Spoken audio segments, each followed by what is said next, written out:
Sup nerds and welcome back to the Helpware Nerds podcast. Today we're reviewing Maul Shadow Lord as our Star Wars celebration. Happy Star Wars Day and may the 4th be with you. If you haven't already, go check out our celebrations from last year and the year before. Last year, it's a special one. I enjoyed it the most. We looked back on the Book of Boba Fett and whether it worked. Spoiler alert, I don't think it did. But with that being said, let's get into this one. So, let's start off with a non-spoiler review.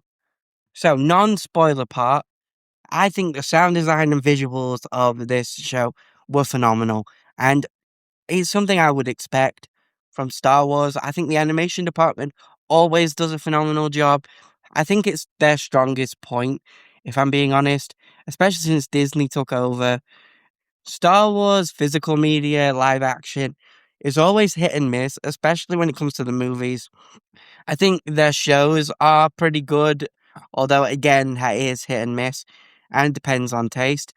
But most of the time, as Star Wars fans, we can usually agree that the animation slaps. Clone Wars, Rebels, it's always been really, really good. And I do think that they need to not ditch live action because that is the backbone of where Star Wars started with the original trilogy.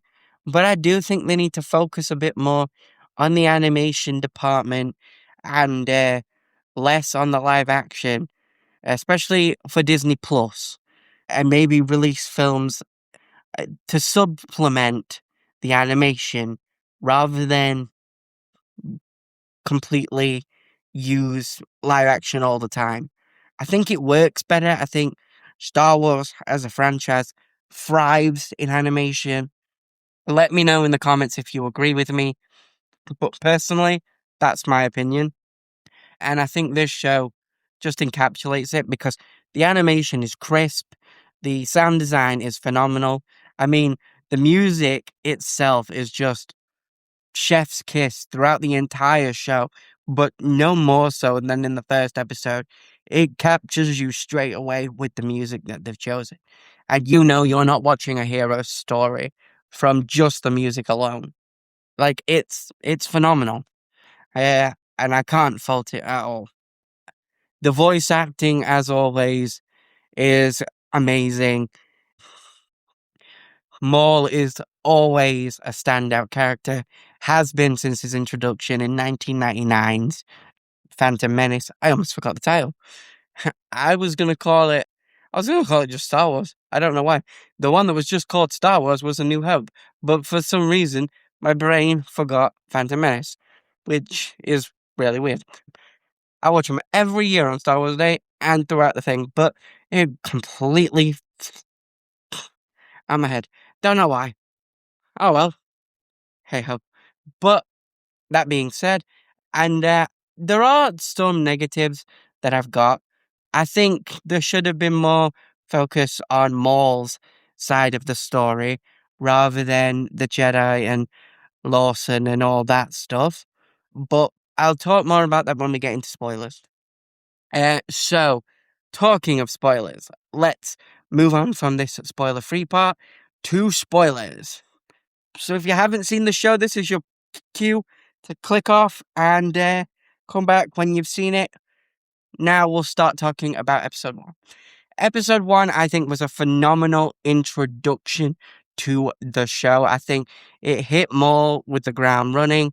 It introduced characters like Lawson, Two Boots, showed off things like that, showed that this world was built around not just Maul, but other things. Maul's cleverness was on show, which was a nice way of showing that he's not just the animal that we know him as, and he does have a clever mind to him, and things like that. I loved seeing the Mandalorians, and clearly one of Sabine's relatives there with Maul. You could see that in the armor design and hair color as well. So that was really nice to see some continuity being kept up there. I did like that. And yeah, all the stuff that was going on there with Maul and his cronies was really fun to see. I did like everything being run from the shadows. I also liked the fact that it showed off that not everyone in the galaxy is down with the Empire, with Lawson outright ignoring the decree from the ISB when when the facial scan of Maul was complete. Now we got a little bit of that in Andor, but it was cool to see it here in a medium where I'd say Andor was a bit more adult, so you wouldn't really see kids watching Andor. Whereas you can have a kid watch Maul, and it's a way to have children be introduced to the idea that not everyone in the Star Wars galaxy, like I know we had the rebels, but even those that seem to be in a position of authority, such as the authorities on this planet, weren't down with the Empire and outright went against their decrees because they didn't want Imperial authority interfering with their local system. So they disregarded it. I also liked the contrast between humans who understood that once the Empire invaded, as they would see it, they wouldn't leave. Two Boots, being a droid, only saw it from the logical, almost Spock-like, Vulcan-like logic of, but it's protocol. We have to report it to the Empire. And it did annoy me a little bit, but in a good way, not later on in the show. It did annoy me Two Boots' insistence on calling the Empire, but not in a way that it impacted the show and pissed me off where I didn't like the show. In a good way, where Two Boots is supposed to be the one annoying you because he's programmed to contact the Empire. So, of course, he's insistent on contacting the Empire because he doesn't understand, being a droid, the ramifications of calling Imperial aid. I did like that. I thought it was all really, really, really good. I thought the fight scene at the end of the episode gave me full on Rogue One Vader in the hallway scene vibes with Maul. I thought that was really, really well orchestrated. And to be honest, it was a very captivating episode. If you haven't gone and watched it, go watch this. This will have you gripped and wanting to watch the rest of the show. If you're not a Maul fan, this will probably make you one because he's not just the savage, snarling beast that we see at the beginning, throughout Phantom Menace. He shows that he's clever through the turf war that he orchestrates between two rival gangs. It shows that he's patient and calculating to get his revenge. And it shows that when needed, he's savage. And they gave him a cold ass introduction where he just stepped out of that ship, which was very reminiscent of him showing up in Phantom Menace. For episode 2, I do like that it jumps straight from episode 1 and shows you that things have consequences with Maul and everything going on. And we get like the philosophical center here with what is the Force for, between the Jedi's perspective of protection, sacrifice, and peace and balance, and Maul's perspective about survival, control, and revenge. I like that clash and all that stuff that we get here. It is really, really, really good.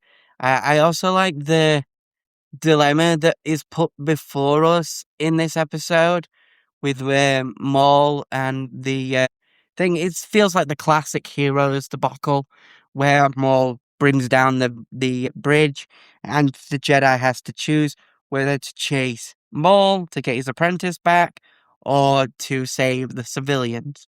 And obviously the Jedi is going to choose to save the civilians, as a hero would choose to save the civilians.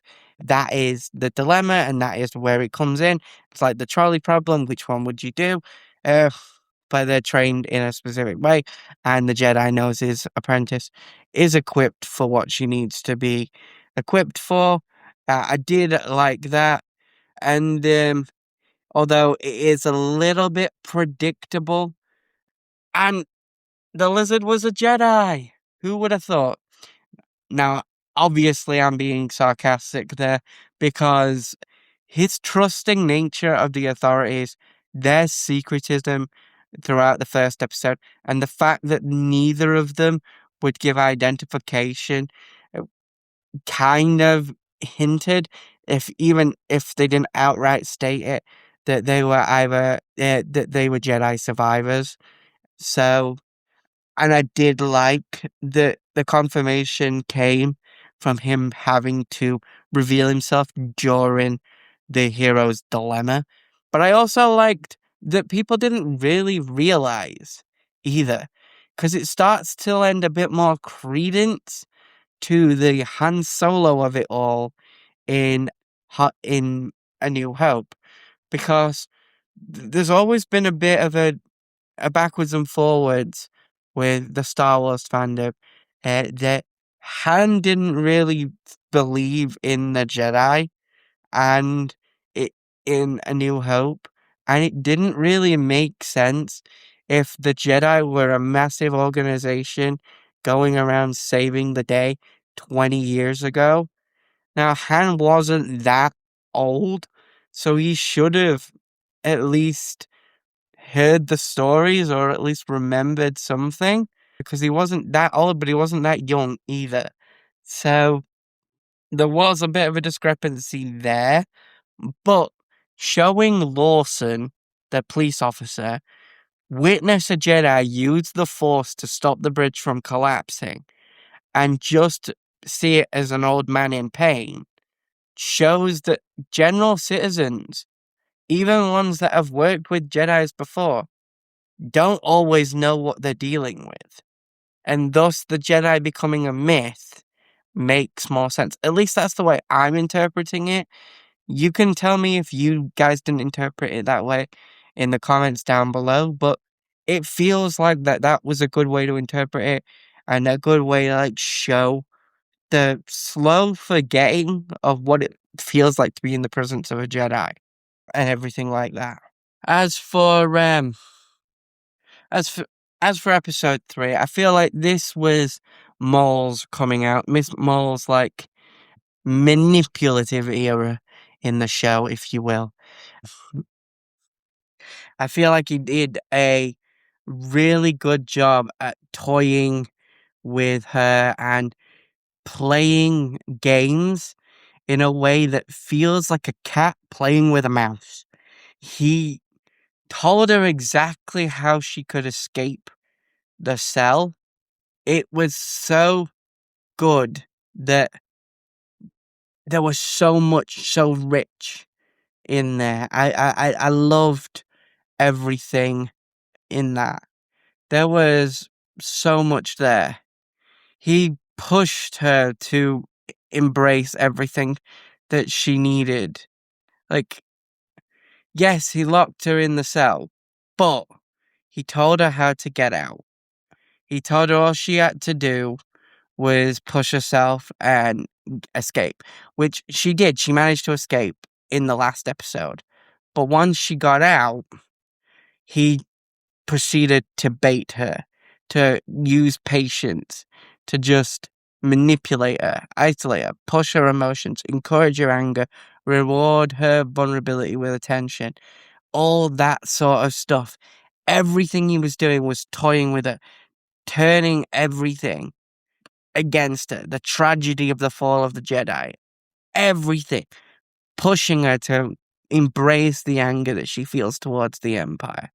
It did truly feel like a cat playing with its food, a cat luring its prey, a wild animal literally enjoying the hunt. It was so fun. I really enjoyed the third episode just for this like dynamic between Maul and who we would eventually learn is Devon. the Padawan, because Maul was prodding and probing and learning about her. Because he doesn't want someone that's just outright loyal or falls to the dark side. He wants someone he can sculpt in his way through sadistic taunts. The Sith way. I do think it was really, really, really good. A good way to get her to embrace the darkness within her. There were other elements going on within the episode, but I think this was the key aspect of the episode, and it's what I've really grasped onto for episode 3. Episode 4 just feels like it was ideology over action.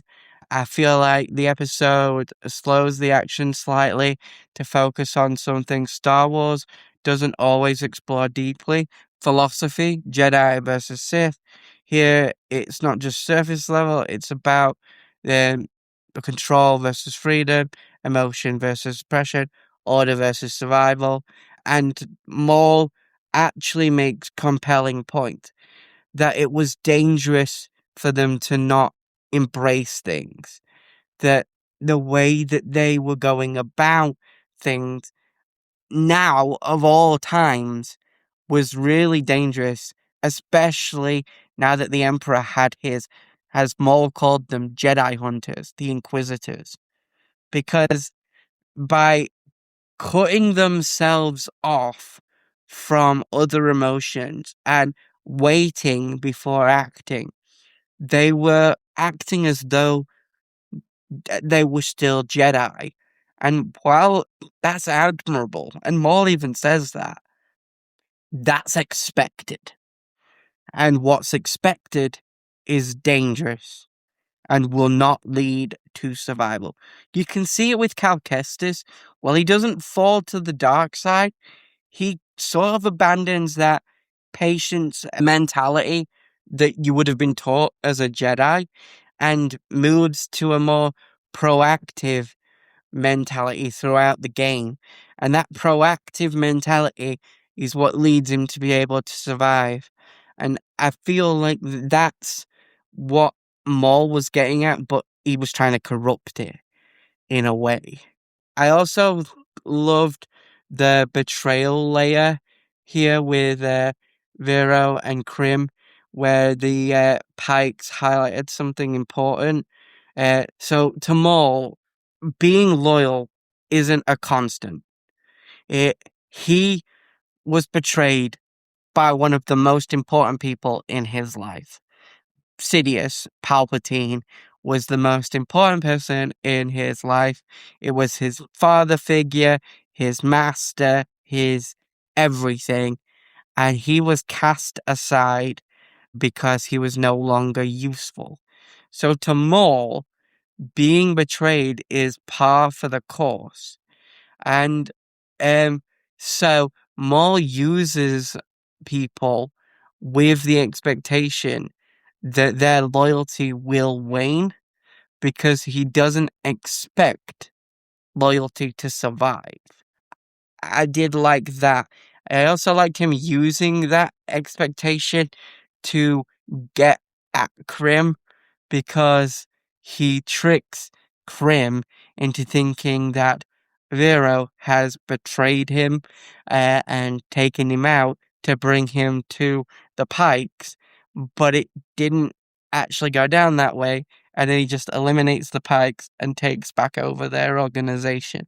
That was a very clever subversion and a way to like build off of Maul's like ideology of loyalty is only temporary.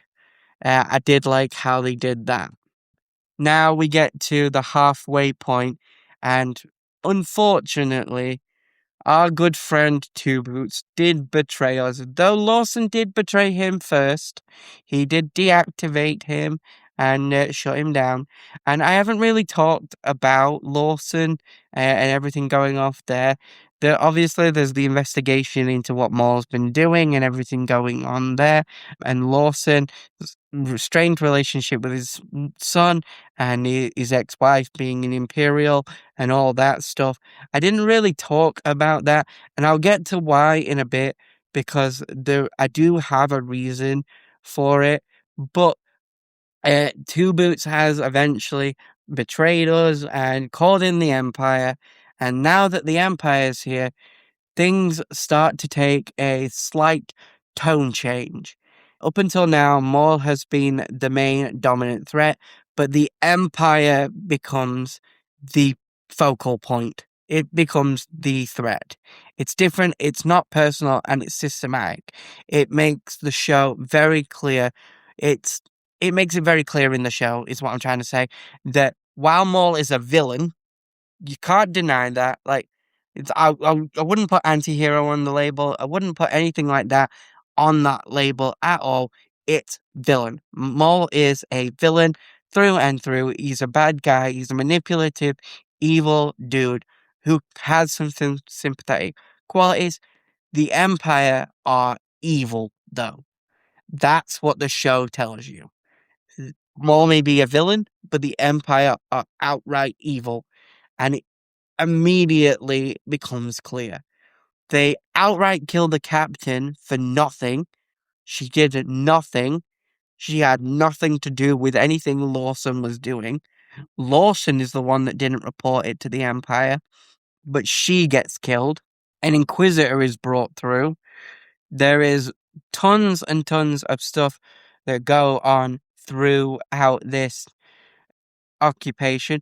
Citizens are just stopped because they look suspicious. There is an outright statement by a stormtrooper where he stops a citizen and goes, "You look like you know. You look like you should know something." What does that mean? How can people look like they would know something? That feels like a veiled political statement in Star Wars. And if anyone tells you Star Wars isn't political, then sorry, I don't think they've been watching Star Wars properly. Stormtroopers were named Stormtroopers literally because of political reasons. The- After like Nazi Stormtroopers and things like that. The Empire is an allegory for Nazism. If you don't believe me, look it up. You can Google it. It's a aura and things like that. You have George Lucas outright saying that the rebels were inspired by the Viet Cong. I have a fun fact on our TikTok and YouTube Shorts all about that, so you can go check that out as well. The more you know about that. But so Star Wars has always been political, and that does feel like a veiled political statement, especially with things that are going off in the world, but not really diving fully into that. The Inquisitors do add a new layer of danger, though, not just for Maul, but for the Jedi that have been running around. And Maul seems to have a very weird fascination with Devon. He wants her as an apprentice. It's said that he has a feeling in the Force she will be his way to take out Palpatine, but it's not really explained why he's so steadfast on this. That's one of my downs for the show. There's not enough focus on Maul and his cronies and things like that, and why Maul is doing some of the stuff he's doing. We get a little bit too much focus on Devon, her master, Lawson's son, and Two Boots. I feel like because of that, some elements are taken away from Maul's story, and that might just be a personal opinion and a personal gripe, but that's what I was feeling as I was watching this. I do feel like episode 5 does up the stakes, though. Episode 6, this is where, again, as I was saying, it slightly stumbles. It focuses heavily on Lawson and the side characters. As I was saying just a second ago, I do love their characters. I'm not saying I don't. I do think the show benefits from having like the police department and all that stuff. But I think it benefited more from Lawson and Two Boots and all that stuff when Maul was the threat. And I think the problem is they became even more of a focus here. And like with the Empire now in full effect and here and rounding people up, the personal stakes and relationships and moral conflicts, now their story. Uh, do you know what I mean? Maul isn't at the center. He's the anchor of the show. It's named after him, where it should have been Maul that was the linchpin of the show. I feel like Lawson's become the linchpin of the show, but we get introduced to new characters through Lawson, like the shady smuggler, ex-bounty hunter, who seems to have a shady past with Lawson. We get introduced to Two Boots. We get introduced to his son. We get introduced to the Imperial woman. We get introduced to the Inquisitor first through Lawson, the captain through Lawson. We get introduced to his wife through his son. The Jedi are first introduced through the police department and Lawson. Now, I'm not trying to bag too much on their introduction, but the problem is this is where we start losing some of Maul's people as well because of things that happen throughout the show. And the Sith coming after Maul, the Empire coming after Maul, sorry, and the Jedi. And I don't feel anything. I don't care that Maul is losing people because I don't care about these people. Like, because their connections aren't built up or interesting or solid. Not like when Two Boots betrayed Lawson, because Lawson and Two Boots' connection and backstory had been hammered home. And I felt that connection, and I felt that friendship, and I felt that bond. So when Lawson deactivated Two Boots, and then Two Boots turned around and called the Empire, I felt that. But when Mercenary Man stole credits and jumped on the ship, and then instant comeuppance got blown up, cool. I was like, well, he deserved that instant karma. Like, because there was no connection and or anything. And it's because too much focus was given to Lawson and his side of the story, and not enough focus was given to Maul. It's my only downside, really, to this show. I wish we'd have got more on Maul's side. And I think Disney and Star Wars and Lucasfilm played it a little safe and were a little bit too worried about focusing too much on a villain. And I think that's why we got so much focus on the Jedi and Lawson. I do really think that. But that's why I, I I do think that episode 6 of them all is the weakest because it focuses the most on them. Obviously, I did touch on what happens in episode 7 in that discussion with the Maul's crew turning on him, and it's entirely his fault. He focuses too much on getting the apprentice and then leaving, which means his men who were just there for money desert him. They don't care about the apprentice, so of course they're gonna desert him. It's entirely his fault that his group starts collapsing and everything. But as I said in that section, had we focused more on their dichotomy and everything, and maybe their like group beforehand, them starting to fall apart because of their greed and Maul's ruling through fear and obsession with Devon, would have hit better. I think this is where it does start to crumble between episode 6 and 7. Although Two Boots does get a reality check here a little bit with Riley being captured and things like that. So he starts to finally realize that maybe his actions have consequences, but I'm not sure it's hammered home really yet in this specific episode. But I think it's starting to get there, especially where there's lines where he's not allowed to wear his boots and stuff like that. And I think he's starting to realize that he's made a mistake, but I'm not sure if it's too late. And by the time we get the emotional payoffs for all this, maybe it should have been done earlier, especially when it comes to some of the character deaths we got with Maul's crew. As I've been saying, I feel like I've repeated myself. But Episode 8 is one of my favorites. We get a full deep dive into Maul's psyche in this episode, with Maul being hurt from an attack with the Inquisitors in the last episode. And his leg being injured and his character. Basically, when his men were killed off and all that stuff, the Inquisitors managed to damage one of Maul's robot legs.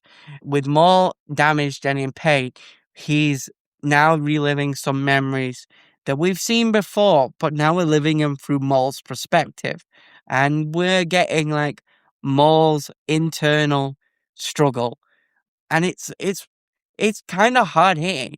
We see some of the training that he was put through by Sidious, and when he messes up, Sidious just strikes him with lightning. It it shows that Maul isn't just this savage animal out for revenge, but he's a deeply traumatized, psychologically haunted man that's been abused by Palpatine since he was a child. And then when he was finally abandoned, all he wanted was to prove his strength and get revenge, only to lead to his brother Savage's death, and that has stuck with him. Maul is a broken individual, and I think this psychological deep dive and analyzation of Maul was so perfect that it just episode 8 is the best episode. There is so much more that happens in the episode, but if I'm going to focus on anything for this specifically, it's going to be the deep dive into Maul's psyche. I think it was so well done, and it makes me love Maul even more. Maul was already my favorite Star Wars character next to Obi-Wan Kenobi. Like, it literally went Obi-Wan Kenobi, Maul, Darth Vader. Like, but Maul is now my number one dark side user of all time. The deep dive into his psyche is so perfect. Yes, we got Anakin's backstory and all that stuff, and we know everything that I don't particularly rate Vader at the top of my. He's like second, but he's not like my number one. And I think Sidious is just ridiculous. But he's powerful, don't get me wrong, but he's a creepy old man. Maul, on the other hand, I love the traumatized backstory of Maul. I think they did a phenomenal job of showing Maul not just as a savage beast, but as a calculating criminal, as a traumatized boy, and as a ruthless individual. Putting all three together was chef's kiss. But episode 9, they all come together, and wow, this episode really did build the tension. It was a fantastic penultimate episode. It really did have you on the edge of your seat for me, especially with them teaming up and running away from everything, trying to get to the ship that they'd set up with the Crimson Sun, which was sort of a setup to Solo, a Star Wars story, or at least Maul's cameo at the end of that film. So I did like that. And all that stuff, and them running off to that. I loved the whole no one really trusting Maul, but realizing that they kind of need Maul to get there, and Maul using the Force to manipulate Devon through her dreams was a really good thing and felt very Sidious, and how Sidious manipulated Anakin into becoming Darth Vader. I did like that callback to the fact that he was the student of the Emperor in the first place. So of course he's going to use similar tactics, and then obviously they meet up and they start running from the Inquisitors, and then the episode ends and you hear and I'm like, that isn't who I think it is it? And of course it is. It's Darth Vader. What a reveal. What a treat for May the 4th. It was phenomenal. What we got all that. We got all that character building, all that stuff with the Jedi. We got Maul's like full deep dive in episode 8. We got all Maul manipulating Devon. We got them running away through surface tunnels, and backstory for Lawson chasing a fugitive, and a bit of a joke there, and Two Boots' redemption in earlier episodes where he saved Riley, Lawson's son, from the Empire and got him out. And now it's culminating in them running into Lord Vader. Wow. And then the final episode, we got Darth Maul versus Darth Vader. Sidious's first apprentice versus his last apprentice. And can we just say, Vader represents. He didn't even look like he was breaking a sweat throughout that entire confrontation between him, Maul, and two Jedi. I mean, I know one's a Padawan, but still, that's 3-on-1, and Vader looked like he was handling them with ease. It was so cool and so fun to see Vader's raw power. And Vader not speaking throughout the entire fight, like not using recycled voice lines. I know I've already mentioned this, but not using them was peak. Like not using them at all it added to the terror of Vader being there. Because they could have. They have the rights to use James Earl Jones's voice. So they could have used recycled voice lines, and them choosing not to do so, I feel like added to the scariness and seriousness of Vader being there. It was absolutely genius. And props to the sound design team for doing so, and whoever came up with the concept of doing that. Meanwhile, Lawson did the ultimate sacrifice and completed his whole arc of being there for his son, which, wow, cool. I, I'm sorry. If Lawson became one of your favorite characters, I am sorry. I didn't really care for his character. And then he got killed off, and everybody escaped aboard the Crimson Dawn ship. And Devon's master died at the hands of Darth Vader with a helping hand from Maul. A little forced push there to get him in the path so Maul could run. And he was dead, but she saw it, and now she blames Vader, cementing her corruption and her eventual tutelage by Maul. So with that being said, and the way that they ended it off, I hope that we do get a season 2, because this does look like it's piggybacking off of the cameo we got in Solo, and it does look like it filled in the gaps from the end of season 7 of Clone Wars, and hopefully we can get like a whole backstory between the cameo in Solo to how he ends up in Rebels. Maybe season 2 can answer that question. That would be really fun. But with that being said, my final thoughts on this is that I think it was a brilliant show. I think it culminated in absolutely everything that we needed for it. My only gripe, and I know I've harped on about it, is if you're going to name the show Maul, focus on Maul, not the side characters, and not like anything like that. Like Lawson and his story was entertaining, and it would have been great had the show been about that. Like if it had been a Tales from the Empire episode ab- about a law enforcement officer during the Empire who was resisting the Empire and then had to go on the run with his child, only to sacrifice himself so his child could have a better life. That would have been really cool. However, because the show was about Maul, and I felt that a lot of the episodes were taken up by Lawson's story, with Maul being pushed not to the back seat, but Lawson for a few episodes was put in the forefront and Maul was pushed behind. I feel like it should have been the other way around. Like Maul should have been the A story and Lawson should have been the B story, if that is what you wanted to do. But it didn't feel like that.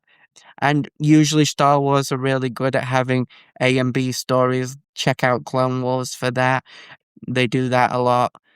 But hey ho, maybe they were trying to build a new character and Maul does already have fans.